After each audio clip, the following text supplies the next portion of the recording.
ആധുനിക യുദ്ധങ്ങളിൽ ഇന്ന് വൻ ശക്തികളെ പോലും കുഴപ്പിക്കുന്ന ഒരു വിരോധാഭാസമുണ്ട്.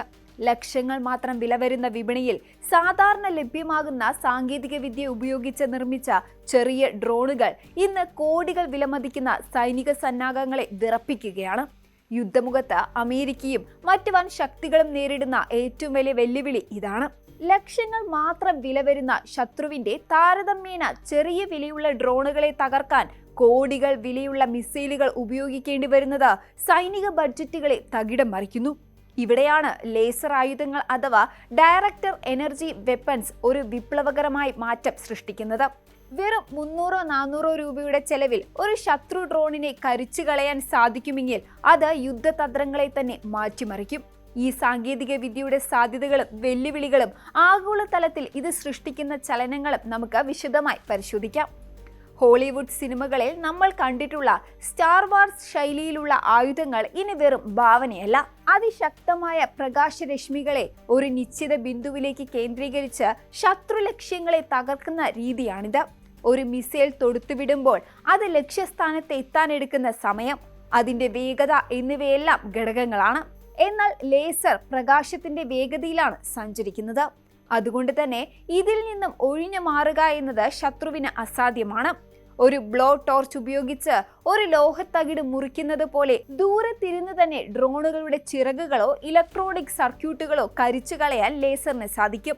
അമേരിക്കൻ മുൻ പ്രസിഡന്റ് ഡൊണാൾഡ് ട്രംപ് അടുത്തിടെ സൂചിപ്പിച്ചതുപോലെ പാട്രിയറ്റ് മിസൈലുകൾക്ക് പകരക്കാരനായി ലേസറുകൾ എത്തുന്ന കാലം വിദൂരമല്ല. ഒരു പാട്രിയറ്റ് മിസൈൽ വിക്ഷേപിക്കാൻ $30 ലക്ഷം ചിലവ് വരുമ്പോൾ ഒരു ലേസർ ഷോട്ടിന് വരുന്നത് വെറും $3.50 മാത്രമാണ്. ഈ സാമ്പത്തിക ലാഭം തന്നെയാണ് ലേസർ സാങ്കേതിക വിദ്യയിലേക്ക് ലോകരാജ്യങ്ങളെ ആകർഷിക്കുന്ന പ്രധാന ഘടകവും. എന്നാൽ ശാസ്ത്രം എപ്പോഴും സിനിമയിലേതുപോലെ ലളിതമല്ല. ലേസർ ആയുധങ്ങൾ നേരിടുന്ന ഏറ്റവും വലിയ വെല്ലുവിളി പ്രകൃതി തന്നെയാണ്. ഭൗതികശാസ്ത്ര നിയമങ്ങൾ ലേസറുകൾക്ക് പലപ്പോഴും തടസ്സമാകാറുണ്ട്. ഉദാഹരണത്തിന് അന്തരീക്ഷത്തിലെ ഈർപ്പം, മൂടൽമഞ്ഞ്, പൊടിപടലങ്ങൾ എന്നിവ ലേസർ രശ്മികളുടെ തീവ്രത കുറയ്ക്കുന്നു. കടൽ തീരങ്ങളിൽ ലേസർ ഉപയോഗിക്കുമ്പോൾ ഉപ്പുകാറ്റ് അതിന്റെ ലേസറുകളെ നശിപ്പിക്കാൻ സാധ്യതയുണ്ട്. കൂടാതെ ലേസർ ഒരു ലക്ഷ്യത്തെ തകർക്കാൻ കുറഞ്ഞത് 3 സെക്കൻഡെങ്കിലും ആ പോയിന്റിൽ തന്നെ കേന്ദ്രീകരിക്കേണ്ടതുണ്ട്. വേഗതയിൽ സഞ്ചരിക്കുന്ന ഒരു ലക്ഷ്യത്തിന് മേൽ ഇത്രയും സമയം കൃത്യമായി പ്രകാശം പതിപ്പിക്കുക എന്നത് സാങ്കേതികമായി ഏറെ പ്രയാസകരമാണ്. 2024 ഇറാഖിലെ അമേരിക്കൻ സൈനിക താവളങ്ങളിൽ പരീക്ഷണാടിസ്ഥാനത്തിൽ വിന്യസിച്ച ലേസറുകൾ വേണ്ടത്ര ഫലപ്രദമായില്ല എന്ന റിപ്പോർട്ടുകൾ ഈ വെല്ലുവിളികളിലേക്കാണ് വിരൽ ചൂണ്ടുന്നത്.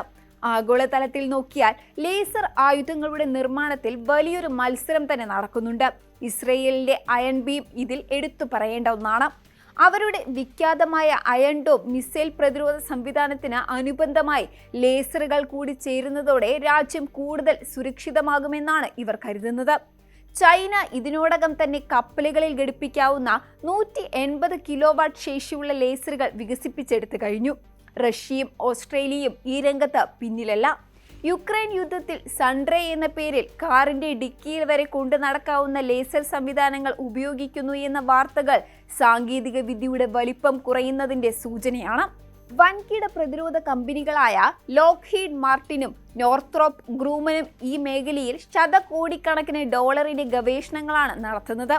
ലേസർ ആയുധങ്ങളുടെ നിർമ്മാണത്തിൽ മറ്റൊരു പ്രധാന പ്രതിസന്ധി അസംസ്കൃത വസ്തുക്കളുടെ ലഭ്യതയാണ്. ഇതിനാവശ്യമായ ഗാലിയം, ഇന്റർബിയം തുടങ്ങിയ അപൂർവമായിട്ടുള്ള ലോഹങ്ങളുടെ ഉൽപാദനത്തിൽ ചൈനയ്ക്കാണ് ആധിപത്യം. ആഗോള വിതരണ ശൃംഖലയിൽ ചൈനയ്ക്കുള്ള ഈ സ്വാധീനം പാശ്ചാത്യ രാജ്യങ്ങളെ ആശങ്കയിലാക്കുന്നുണ്ട്.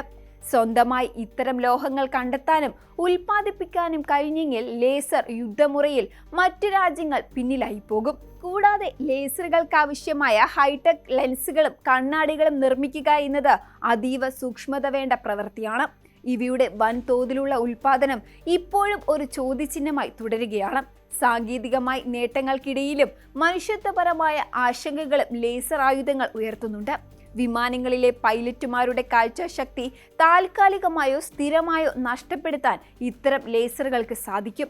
അബദ്ധവശാൽ ഒരു യാത്രാ വിമാനത്തിന് നേരെ ഇത്തരം രശ്മികൾ പതിച്ചാൽ അത് വലിയ ദുരന്തങ്ങൾക്ക് വഴിവെക്കും. ഇത്തരത്തിലുള്ള നിയമവിരുദ്ധ ലേസർ പ്രയോഗങ്ങൾ ലോകമെമ്പാടുമുള്ള വിമാനത്താവളങ്ങൾക്ക് ഇപ്പോൾ തന്നെ ഭീഷണിയായിട്ടുണ്ട്. യുദ്ധഭൂമിയിൽ ലേസർ ഉപയോഗിക്കുമ്പോൾ അത് അന്താരാഷ്ട്ര നിയമങ്ങൾക്ക് അനുസൃതമാണോ എന്ന കാര്യത്തിലും വലിയ ചർച്ചകൾ നടക്കുന്നുണ്ട്. ചുരുക്കത്തിൽ ലേസർ ആയുധങ്ങൾ യുദ്ധരംഗത്തെ മാറ്റത്തിന്റെ കാഹളമാണ്. മിസൈലുകളെ പൂർണ്ണമായും ഒഴിവാക്കാൻ ഇവയ്ക്ക് സാധിക്കില്ല എങ്കിലും കുറഞ്ഞ ചെലവിലുള്ള പ്രതിരോധത്തിന് ഇവ അത്യന്താപേക്ഷിതമാണ്. ലേസർ സാങ്കേതിക വിദ്യയുടെ പോരായ്മകൾ പരിഹരിക്കാനുള്ള ഗവേഷണങ്ങൾ തുടരുന്നതോടെ ഭാവിയിലെ സൈനിക താവളങ്ങൾ പ്രകാശരശ്മികളാൽ സംരക്ഷിക്കപ്പെടുമെന്നത് ഉറപ്പാണ്. ഇത് വെറുമൊരു സാങ്കേതിക മാറ്റമല്ല, മറിച്ച് യുദ്ധത്തിന്റെ സാമ്പത്തിക ശാസ്ത്രത്തെ തന്നെ മാറ്റി എഴുതുന്ന നീക്കമാണ്. വരും വർഷങ്ങളിൽ കൂടുതൽ കരുത്തുറ്റതും കൃത്യതയുള്ളതുമായ ലേസറുകൾ നമ്മുടെ ആകാശത്തെ കാവൽക്കാരായി മാറും. ശാസ്ത്രവും യുദ്ധതന്ത്രവും കൈകോർക്കുന്ന ഈ പുതിയ യുഗത്തിൽ ആയുധങ്ങളെക്കാൾ പ്രകാശത്തിന് പ്രാധാന്യം ഏറുകയാണ്. കൂടുതൽ വാർത്തകൾക്ക് news 18 Keralam YouTube channel subscribe ചെയ്യുക.